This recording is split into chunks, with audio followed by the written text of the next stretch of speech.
Thank you very much. I want to say a big thank you to Tim really for inviting me to speak tonight. I'm very enthusiastic about this idea, but I think, I hope that this event tonight will give a bit of an insight of my reasons why I started it, and I hope they will be kind of the core of the festival. So Liverpool European Festival and 5 reasons why. For me, those reasons are very personal, but for me, work is very personal. I don't kind of separate the work and life. So starting the first reason, it will be partially about my history because I feel it had really big impact on those ideas. So I was born in Poland and came to Liverpool in 2000 because I fell in love with somebody from Liverpool, and love knows no borders. At that time, I felt like I was the only Polish person in Liverpool. Everybody wanted to meet me. I felt like a little celebrity. BBC recorded a program about me. Somebody said, from Poland, that's so exotic. I would never think so. But that warm welcome in 2000 meant that for the last 23 years, I worked on a voluntary basis for the communities, for Liverpool, for people, because I want to pay it back. And I felt that the first reason is we want to learn something from the previous migrations.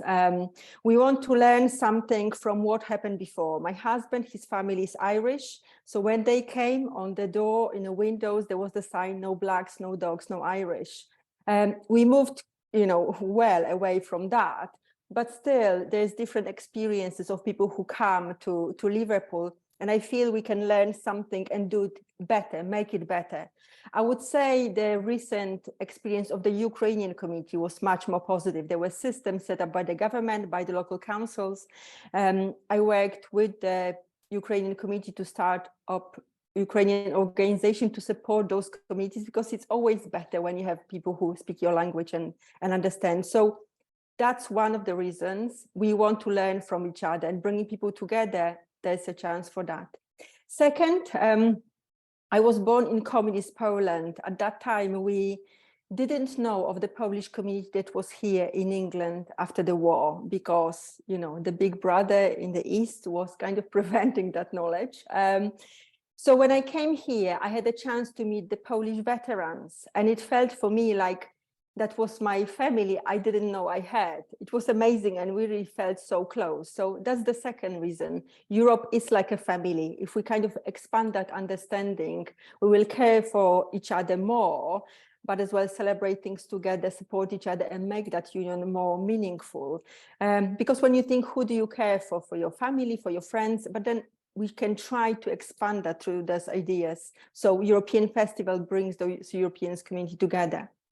The third reason is, after Poland joined the EU and after other European countries joined the EU in 2004, there was that kind of wave of negative media.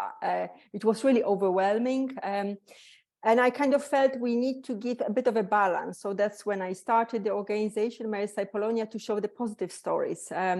We are kind of called, horrible names, really, as migrants. I just hate that, even migrant workers, because it kind of puts us in a little box, like we are coming to England only to work. No, we bring our families, we bring our savings, we actually invest so much more than investors do, because investors invest money. We invest our life and our future, often, our education, the life before, the experience we had in our country. So for me, that thing about the negative media and challenging it was important. I'm kind of grateful to the BBC. I know people kind of think it's not so good. I'm from Poland. I don't want to comment on Polish media, but BBC gave us always an opportunity to challenge those negative reports, presentations, statements, to kind of show the other side. And I think even having that dialogue is important. So again, through the festival, we hope to bring to the surface the voices of those communities that are maybe not that visible, because, most of the Europeans in Liverpool are white. We kind of merge with general population on the data. When people ask for ethnicity, we are still white other. That's just horrible. I don't want to be white other. But it doesn't actually give you any information, any indication who those people are. So actually that's all against data protection. So I want to bring those communities to surface for them to have a voice, to speak on their behalf, and not for somebody else to speak on their behalf. So I think that's really important, because there's a chance to make things better if we have that dialogue and that discussion. The fourth reason is, I felt again that people put all the newcomers to Liverpool in one bag, often called refugees, but I kind of feel, depending on the status, you know, whether you're migrant or refugee, asylum seeker, there's kind of different stories behind. Again, understanding those stories, understanding the reasons, understanding, you know, people's experiences, it's really important. And when I used to work at Liverpool City Council, again, they started with this migrant workers, and I said, no, we should be called new communities, because when you're new, you know, you need to be introduced to things, engaged, presented to things. So it kind of changes totally approach how you deal and link with people. So again, if we have that better understanding, that will make a big difference. And again, meeting those communities, actually speaking to them and not somebody speaking on their behalf, that's really important. And during the festival, we'll have a series of heritage events when you can go to their centers, you can meet them, you can hear their stories, their experiences, you can actually speak to them, not read reports about them. Again, it's really important. The last fifth reason is kind of building that European family, those relationships between the organizations. Because those organizations sometimes don't know each other. People think if you're migrant, you know all the other migrants and you know all the other migrant organizations. No, that's not true. So it's good to introduce them and present them and for people to link. So we started having meetings and introducing each other. After in 2020, during the height of COVID, people realized that COVID affected the minority communities more than any other groups. So created a special community champions program. I was privileged to lead the kind of development of the community champions in Liverpool. I work at the city council and was kind of a bit of like a broker between the council, health services, and the minority communities, because you kind of realize that those groups speak different languages. But what we've done was amazing. You know, it was based on vaccination, and for the first time regarding community engagement development, we had the hard data, because lots of the kind of community development is based on soft data. So we had those vaccination numbers, which were 20% increase in a year of the project, comparing among the minority communities, kind of hard to reach, as people call them, us, comparing to white British population, which was only increased 7.1%. So our increase was much higher because we worked more. But I think also it worked because those groups, those people developed the relationship between them, the trust on a level that you can talk about your problems with each other, not just share the celebrations. And I think that's really important. I think with the way organizations are funded, people are very guarded of sharing the secrets of the trade in a charity voluntary sector, because if I share with you what I know, next time you may get funding and I will not.